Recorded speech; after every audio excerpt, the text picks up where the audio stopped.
Arab രാജ്യങ്ങളുടെ ജനാധിപത്യവൽക്കരണത്തെ തങ്ങളുടെ രാഷ്ട്രീയ താൽപര്യങ്ങളിലേക്ക് ഭീഷണിയായി ഇസ്രായേൽ ഭരണവർഗങ്ങൾ പണ്ട് മുതലേ കണ്ടിരുന്നു. 2011 മുതൽ ഈ കൂടിക്കാഴ്ച കൂടുതൽ ശക്തമായെന്ന് പറയാം.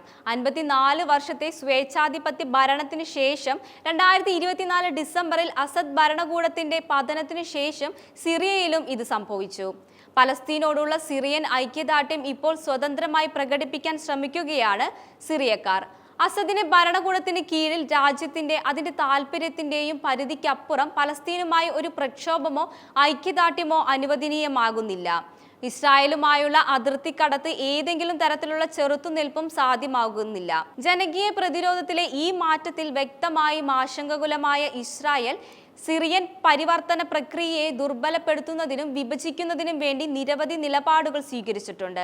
അസദിന്റെ പതനത്തിന് ഏതാനും ദിവസങ്ങൾക്ക് ശേഷം ഇസ്രായേൽ സൈന്യം സിറിയയുടെ പുതിയ ഭൂമിയിൽ കൈവശപ്പെടുത്തി അതിൽ ഗോലാൻ കുന്നിലെ ഹെർമോൺ പർവ്വതത്തിന്റെ സിറിയൻ ഭാഗവും തെക്കൻ പ്രദേശങ്ങളും ഉൾപ്പെടുന്നുണ്ട്. കൂടാതെ സിറിയയുടെ സൈനിക കേന്ദ്രങ്ങളും അടിസ്ഥാന സൗകര്യങ്ങളും ഇസ്രായേൽ നശിപ്പിച്ചു. ഈ റൈഡുകൾ വ്യക്തമായ ഒരു രാഷ്ട്രീയ സന്ദേശമാണ് നൽകുന്നത്. പുതിയ രാഷ്ട്രീയം ഒരു യുദ്ധ സ്വഭാവമുള്ള നിലപാട് സ്വീകരിച്ചാൽ ഇസ്രായേൽ സിറിയയുടെ രാഷ്ട്രീയ സ്ഥിരതയെ ഭീഷണിപ്പെടുത്തുമെന്നാണ് അത്. പുതിയ ഇസ്രായേൽ സിറിയയെ ഭയപ്പെടുത്തുന്നുണ്ടെന്ന് എന്നതിന്റെ തെളിവ് കൂടിയാണിത്. മാത്രമല്ല 2025 ആകുമ്പോഴേക്കും അധിനിവേശ ഗോലാൻ കുന്നുകളിലെ ജനവാസ കേന്ദ്രങ്ങളുടെ എണ്ണം 50,000 വർദ്ധിക്കുന്നതിന് $11 ബില്യൺ അനുവദിക്കുന്ന 2021 നമ്പർ 861 എന്ന പദ്ധതി ഇസ്രായേൽ സർക്കാർ ഔദ്യോഗികമായി സ്ഥിരീകരിച്ചിട്ടുമുണ്ട്. ഗോലാൻ കുന്നുകളെ ശക്തിപ്പെടുത്തുന്നതിന് ഇസ്രായേൽ എന്ന രാജ്യത്തെ ശക്തിപ്പെടുത്തുന്നത് പോലെയാണെന്നും ബെഞ്ചമിൻ നെതന്യാഹു പറഞ്ഞിരുന്നത്. നിലവിൽ ഗോലാൻ കുന്നുകളിലെ അന്താരാഷ്ട്ര നിയമപ്രകാരം നിയമവിരുദ്ധമായി കണക്കാക്കപ്പെടുന്ന ജനവാസ കേന്ദ്രങ്ങളിൽ ഏകദേശം 31,000 ഇസ്രായേലുകളാണ് താമസിക്കുന്നത്. ഇവിടെ ഏകദേശം 20,000 സിറിയക്കാരുമുണ്ട്. ഇതിൽ ഭൂരിഭാഗവും ഡ്യൂസ് വിശ്വാസികളാണ്.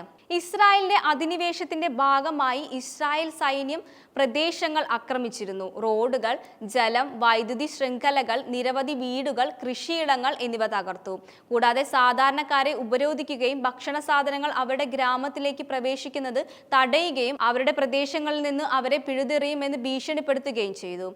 ഇതിനെതിരെ പ്രദേശത്ത് പ്രകടനങ്ങളും വിവിധ രൂപത്തിലുള്ള പ്രതിഷേധങ്ങളും അരങ്ങേറിയിരുന്നു. 2025 ഫെബ്രുവരി മധ്യത്തിൽ ഹാരിറ്റൈസ് പ്രസിദ്ധീകരിച്ച ഉപഗ്രഹ ചിത്രങ്ങൾ പ്രകാരം വടക്ക് തന്ത്രപ്രധാനമായ ഹെർമോൺ പർവ്വതം മുതൽ തെക്ക് തെൽക്കുട്ന വരെ പുതുതായി പിടിച്ചടക്കിയ സിറിയൻ പ്രദേശങ്ങളിൽ ഇസ്രായേൽ 7 മുതൽ 9 വരെ പുതിയ സൈനിക പോസ്റ്ററുകൾ സ്ഥാപിച്ചിട്ടുണ്ട്.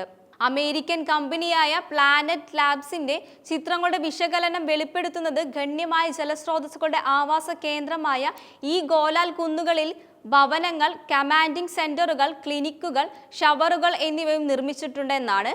ഫെബ്രുവരി അവസാനം ഇസ്രായേൽ പ്രധാനമന്ത്രി നെതന്യാഹു ഗുനൈത്രൈ, ദാര, സുലൈദ എന്നീ പ്രവിശ്യകൾ ഉൾപ്പെടെ തെക്കൻ സിറിയൻ സമ്പൂർണ്ണ സൈനികവൽക്കരണം പ്രഖ്യാപിച്ചിരുന്നു. കൂടാതെ ഡമാസ്കസിന് തെക്ക് മുതൽ സിറിയൻ സർക്കാരിന്റെ സൈന്യത്തെ വിന്യസിപ്പിക്കുന്നത് അനുവദിക്കില്ലെന്നും പ്രഖ്യാപിച്ചിരുന്നു. സ്വതന്ത്ര സിറിയയിലെ സമാധാനവും ഐക്യവും എങ്ങനെയെങ്കിലും നശിപ്പിക്കുക എന്നതാണ് നിലവിൽ ഇസ്രായേലിന്റെ നിലപാട്. അതിനായുള്ള കളികളും ഇസ്രായേൽ തുടങ്ങിക്കഴിഞ്ഞു. കാരണം അവിടുത്തെ രാഷ്ട്രീയ അരക്ഷിതാവസ്ഥ മുതലാക്കി അവിടം പിടിച്ചെടുക്കാൻ ശ്രമിച്ച ഇസ്രായേലിന്റെ നടപടികൾക്കെതിരെ സിറിയൻ ശബ്ദമുയർത്തുന്നത് തങ്ങൾ ഭീഷണിയാകുന്നുവെന്നും ഇസ്രായേൽ നന്നായി അറിയാം. തെക്കൻ സിറിയയിലെ ഡ്യൂസ് ജനതകളുടെ സംരക്ഷണത്തിനായി സ്വയം അവതരിപ്പിച്ചും അവരുടെ സംരക്ഷണത്തിനായി സൈനികവുമായി ഇടപെടുമെന്നും ഭീഷണിപ്പെടുത്തിയും ഇസ്രായേൽ സർക്കാർ രാജ്യത്തിന്റെ വിഭാഗീയ സംഘർഷങ്ങൾ ഇളക്കിവിടാൻ വരെ ശ്രമിക്കുന്നു. അതേസമയം ഡ്യൂസിലെ പ്രധാന സാമൂഹിക രാഷ്ട്രീയ പ്രവർത്തകർ ഇസ്രായേൽ നേതാക്കളുടെ പ്രസംഗങ്ങൾ നിരസിക്കുകയും അവർ സിറിയയുടേതാണെന്നും രാജ്യത്തിന്റെ ഐക്യമാണെന്നും വീണ്ടും ഉറപ്പിക്കുകയും ചെയ്തു.